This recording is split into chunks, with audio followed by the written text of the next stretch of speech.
Algoritma penjadwalan proses adalah metode yang digunakan dalam sistem operasi untuk menentukan urutan eksekusi proses yang ada di dalam sistem. Terdapat beberapa jenis algoritma penjadwalan proses yang digunakan. 1. First come first serve atau FCFS. 2. Shortest job first atau SJF. 3. Round robin atau RR. Yang pertama adalah algoritma penjadwalan FCFS. Algoritma penjadwalan FCFS adalah penjadwalan tanpa prioritas, tanpa privasi. Proses yang tiba lebih dahulu akan dilayani. Jika tiba pada waktu yang bersamaan, akan dilayani sesuai dengan urutan pada antrian.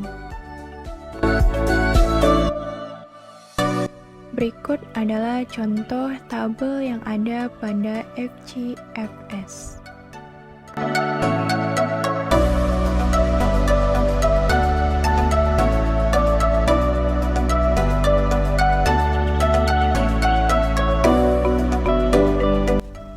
Berikut adalah penjelasan proses FCFS.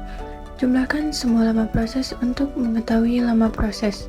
Contohnya, 4 tambah 7 tambah 3 tambah 8 sama dengan 22. Sehingga kita dapat mendapatkan jumlah lama proses adalah 22. Lalu, buat kolom 22 sesuai dengan hasil lama proses. Kemudian, proses mulai berjalan. Proses yang terlebih dahulu berjalan adalah proses A, karena memiliki waktu saat tiba kecil. Proses berjalan sesuai dengan warna proses. Langkah selanjutnya, proses A telah selesai, sehingga kita mendapatkan saat mulai adalah 0, karena dimulai dari 0, dan kita mendapatkan waktu selesai adalah 5, karena berhenti di 4. Penjelasan proses FCFS selanjutnya adalah mencari lama tanggap dengan rumus lama tanggap sama dengan waktu selesai kurang waktu tiba.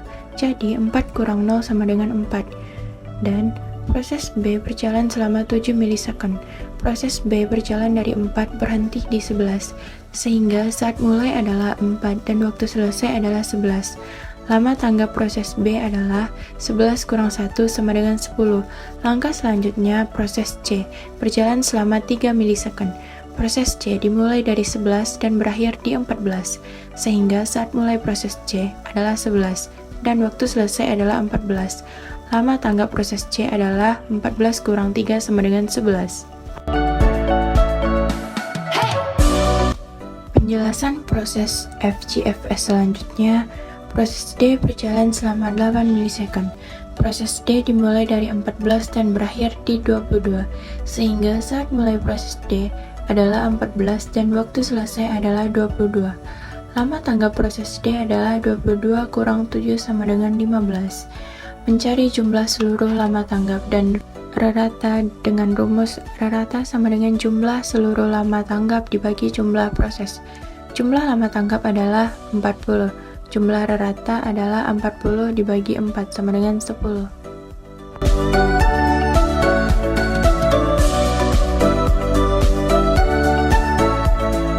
Selanjutnya adalah algoritma penjadwalan SJF. Adalah penjadwalan dengan prioritas tanpa privasi.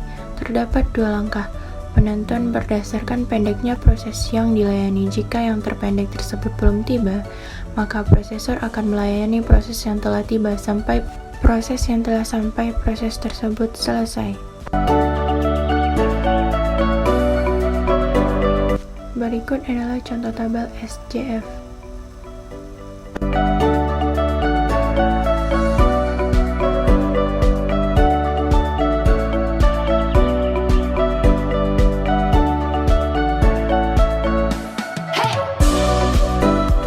Penjelasan proses SJF adalah jumlahkan semua proses. Contohnya, 5 tambah 7 tambah 2 tambah 4 sama dengan 18. Lalu buatlah kolom berjumlah 18. Proses yang terlebih dahulu berjalan adalah proses A, karena proses A adalah proses yang pertama kali datang. Proses berjalan sesuai dengan warna proses. Proses A dimulai dari 0 dengan lama proses 5. Jadi proses akan berjalan dari 0 sampai dengan 5. Saat mulai adalah 0, karena dimulai dari 0, waktu selesai adalah 5, karena berhenti di 5.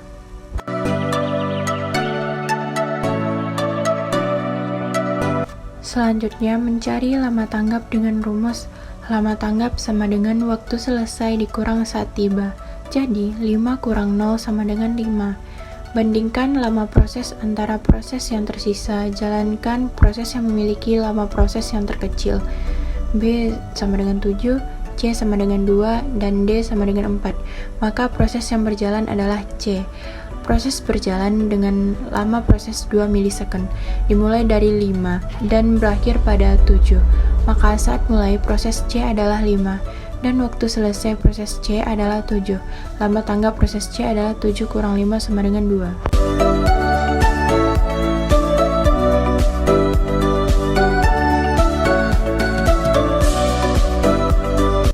Selanjutnya, proses yang akan berjalan adalah proses D, dimulai dari 7 dan berakhir di 11. Maka, saat mulai proses D adalah 7, dan waktu selesai proses D adalah 11. Lama tanggap proses D adalah 11 kurang 6 sama dengan 5. Selanjutnya, proses B dimulai dari 11 dan berakhir di 18. Maka, saat mulai proses B adalah 11, dan waktu selesai proses B adalah 18. Lama tanggap proses B adalah 18 kurang 3 sama dengan 15. Menentukan jumlah lama tanggap dan rata. Jumlah lama tanggap sama dengan 5 tambah 15 tambah 2 tambah 5 sama dengan 27. Rata adalah 27 dibagi 4 sama dengan 6,75. Selanjutnya adalah algoritma penjadwalan RR adalah salah satu penjadwalan proses di mana algoritma ini menggilir proses yang ada di antrian. Proses akan mendapatkan jatah sebesar time quantum. Jika time quantumnya habis atau proses sudah selesai, maka CPU akan dialokasikan ke proses berikutnya. Pada penjadwalan proses ini, tidak ada proses yang diprioritaskan. Semua proses mendapatkan pembagian waktu yang sama dari CPU. Berikut adalah tabel dari penjadwalan proses RR.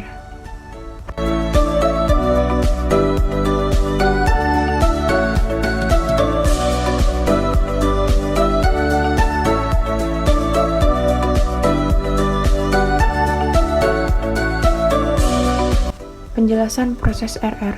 Kuantum sama dengan 3 milisecond. Jumlahkan lama proses. Contoh, 4 tambah 8 tambah 7 tambah 2 sama dengan 21, sehingga lama proses adalah 21. Proses A memiliki lama proses 4 milisekund. Kuantum sama dengan 3 milisekund. Maka proses A berjalan dari 0 sampai 3 dan memiliki sisa proses 1. Proses B dimulai dari 3 dan berakhir di 6, sesuai dengan jumlah kuantum. Karena proses B memiliki lama proses sebesar 8 milisekund, maka sisa proses B adalah 5. Penjelasan selanjutnya, proses C memiliki lama proses 7 milisecond.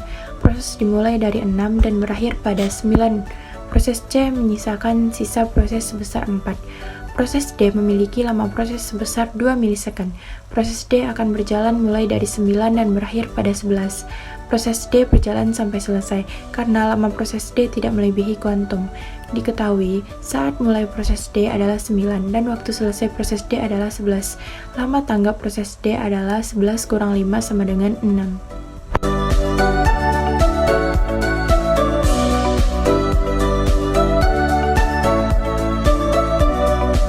Selanjutnya akan berulang kembali pada proses A.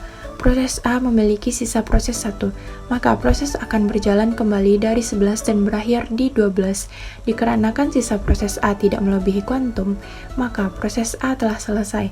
Maka diketahui saat mulai proses A adalah 0 dan waktu selesai proses adalah 12. Lama tanggap proses adalah 12 kurang 0 sama dengan 12. Proses B memiliki sisa proses 5, maka proses B akan berjalan kembali dimulai dari 12 dan berakhir sementara di 15 dan masih menyisakan sebesar 2. Penjelasan selanjutnya, proses C akan berjalan kembali. Proses C memiliki sisa 4, maka proses akan berjalan dari 15 dan berhenti pada 18. Sementara proses C masih menyisakan sisa proses yaitu 1. proses B akan berjalan kembali. Sisa proses B adalah 2. Maka proses B akan berjalan mulai dari 18 dan berakhir di 20. Proses B telah selesai karena sisa proses tidak melebihi kuantum. Maka diketahui saat mulai proses B adalah 3 dan waktu selesai proses B adalah 20. Lama tangga proses B adalah 20 kurang 2 sama dengan 18.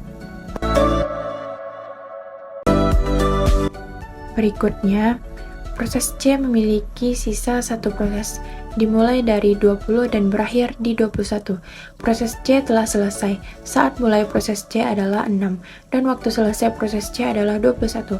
Lama tangga proses C adalah 21 kurang 4 sama dengan 17.